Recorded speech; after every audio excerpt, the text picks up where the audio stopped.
So ಈ ಒಂದು ಸಿನಿಮಾಗೆ ಎಕ್ಸ್ಪೆಕ್ಟೇಷನ್ಸ್ ಬೇರೆನೇ ಇತ್ತು. ಸಿನಿಮಾ ನೋಡಿದ್ಮೇಲೆ ನಂಗೆ ಏನ್ ಅನ್ನಿಸ್ತು ಅನ್ನೋದನ್ನ ಹೇಳ್ತೀನಿ. ವಿದಾ ಮುಯರ್ಚಿ ಇದು ಮಗಿಲ್ ತಿರುಮಯ್ಯನವರು ಡೈರೆಕ್ಟ್ ಮಾಡಿರುವಂತ ಚಿತ್ರ.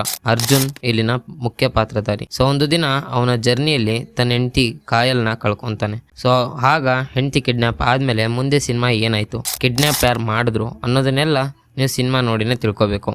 ಸೊ ಈ ಒಂದು ವಿಡಿಯೋದಲ್ಲಿ ಇನ್ನಷ್ಟು ಈ ಸಿನಿಮಾದ ಬಗ್ಗೆ ಪಾಸಿಟಿವ್ಸ್ ಅಂಡ್ ನೆಗೆಟಿವ್ಸ್ ಬಗ್ಗೆ ಮಾತಾಡೋಣ. ಸೊ ಅದಕ್ಕಿಂತ ಮುಂಚೆ ಚಾನಲ್ಗೆ ಹೊಸಬ್ರಾಗಿದ್ರೆ ಸಬ್ಸ್ಕ್ರೈಬ್ ಮಾಡಿ, ಹಾಗೆ ಈ ವಿಡಿಯೋ ಇಷ್ಟ ಆದ್ರೆ ಮಾತ್ರ ಲೈಕ್ ಕೊಟ್ಟು ಸಪೋರ್ಟ್ ಮಾಡಿ ಅಂತ ಹೇಳ್ತಾ ವಿಡಿಯೋ ಶುರು ಮಾಡೋಣ. ಸೊ ಮೊದಲನೇದಾಗಿ ಇಲ್ಲಿನ ಪಾಸಿಟಿವ್ಸ್ ಕಡೆಗೆ ಬಂದ್ರೆ ಸಿನಿಮಾದ ಪ್ರೆಸೆಂಟೇಷನ್ ತುಂಬಾನೇ ಚೆನ್ನಾಗಿ ತೋರಿಸಿದ್ದಾರೆ. ಅಂಡ್ ಇಲ್ಲಿನ ಸ್ಟೋರಿ ಸೆಟ್ ಮಾಡಿರೋ ರೀತಿ, ಆಡ್ ಮಾಡಿರೋ ಎಲಿಮೆಂಟ್ಸ್ ಡೆಫಿನೆಟ್ಲಿ ತುಂಬಾನೇ ಒಂದು ಒಳ್ಳೆ ಎಕ್ಸ್ಪೀರಿಯನ್ಸ್ ನ ಕೊಡುತ್ತೆ. ಸಿನಿಮಾದ ಸಿನಿಮಾಟೋಗ್ರಫಿನ ಇವರು ವೆಸ್ಟರ್ನ್ ಫಿಲಮ್ಸ್ ಇಂದ ಇನ್ಸ್ಪೈರ್ಡ್ ಆಗಿ ಟ್ರೈ ಮಾಡಿದ್ದಾರೆ. And it works good because ಸಿನಿಮಾದಲ್ಲಿ ಒಂದೊಂದು ಸೀನ್ಸ್ ಅಲ್ಲೂ ಕೂಡ ಅಲ್ಲಿನ ಕಲರ್ ಗ್ರೇಡಿಂಗ್, ಹಜರಾಬೈಜಾನ್ ಲೊಕೇಶನ್ಸ್ ಎಲ್ಲ ಒಂದೇ ಸೀಕ್ವೆನ್ಸ್ ಅಲ್ಲಿ ಸ್ಕ್ರೀನ್ ಮೇಲೆ ಚೆನ್ನಾಗಿ ಕಾಣಿಸುತ್ತೆ. ಸಿನಿಮಾದ ನೆಗೆಟಿವ್ಸ್ ಕಡೆಗೆ ಬಂದ್ರೆ ಇಲ್ಲಿನ ಸ್ಟೋರಿ ಹಾಗೆ ನೇರೇಷನ್. ಬಿಕಾಸ್ ಫಸ್ಟ್ ಆಫ್ ಒಂದು ಒಳ್ಳೆ ಟ್ವಿಸ್ಟ್ ನ ಕ್ರಿಯೇಟ್ ಮಾಡಿ ಒಂಚೂರು ಎಕ್ಸೈಟ್ಮೆಂಟ್ ಇಲ್ಲದೆ ಎಂಡ್ ಆಗುತ್ತೆ. ಬಿಕಾಸ್ ಇಲ್ಲಿನ ಸ್ಕ್ರಿಪ್ಟ್ ನಿಮ್ಗೆ ಸಿನಿಮಾ ನೋಡುವಾಗಲೇ ಅನ್ಸುತ್ತೆ ಇಟ್ಸ್ ಪ್ರಿಡಿಕ್ಟಬಲ್ ಅಂತ.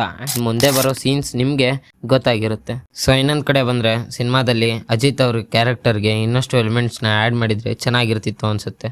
ಬಟ್ ಆದ್ರೂ ಚೆನ್ನಾಗಿದೆ.